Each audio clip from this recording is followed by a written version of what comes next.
It was a rainy afternoon at Canaan University, and Dr. Annie Liu was reviewing her students' latest translation assignments. They had been tasked with translating a short story from English into Chinese.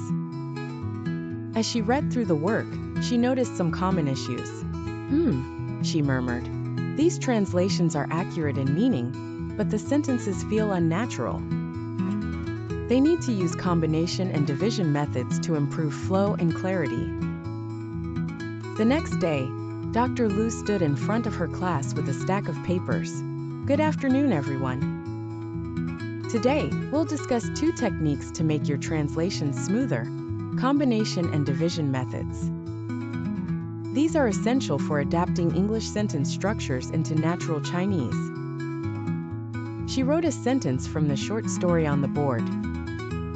The discovery of new data could revolutionize the entire industry, but it also poses significant ethical challenges that cannot be ignored.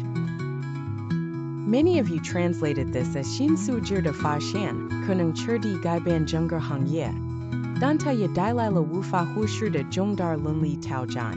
This is accurate but dense. Let's use the division method. 新数据的发现可能彻底改变整个行业，然而，它也带来了重大伦理挑战，这些挑战无法忽视。Breaking the sentence into two makes it clearer and easier to read in Chinese. The students nodded as Dr. Liu continued. Now let's look at combination. Here's the original text. The weather was cold. A light snow began to fall. People hurried through the streets, pulling their coats tighter around themselves. Some of you translated this as 天气很冷，一场小雪开始飘落，人们匆匆走过街道，把外套裹得更紧。This works, but combining these ideas makes it smoother. 天气很冷，细雪飘落，人们匆匆穿过街道，把外套裹得更紧。Merging the sentences creates a cohesive, natural flow. Lily raised her hand.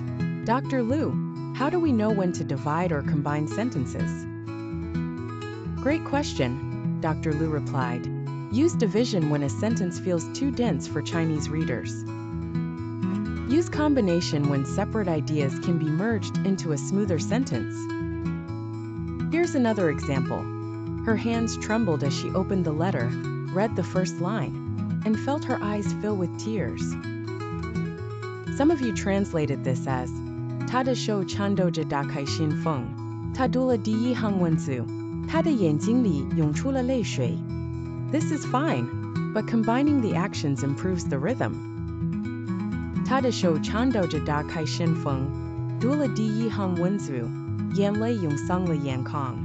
Combining the details makes the sentence flow naturally and enhances emotional impact. Dr. Liu then wrote another sentence on the board. The team worked tirelessly on the project, often staying up late into the night, sacrificing weekends, and skipping meals to meet the tight deadline. Some of you translated this as 团队为了完成紧迫的期限，废寝忘食，牺牲周末，经常熬夜加班，埋头完成这个专案。This is clear but overwhelming. Let's apply the division method. 团队为了完成紧迫的期限，经常熬夜加班，废寝忘食。他们甚至牺牲了周末，只为完成这个专案。By splitting it into smaller parts, the translation becomes easier to follow. As the students took notes, Lily turned to Jack. This makes so much sense. I've been translating word for word without thinking about flow in Chinese. Jack nodded. Yeah, combining and dividing sentences makes everything sound so much better. Dr. Liu smiled. Knowing her students were one step closer to mastering the art of translation,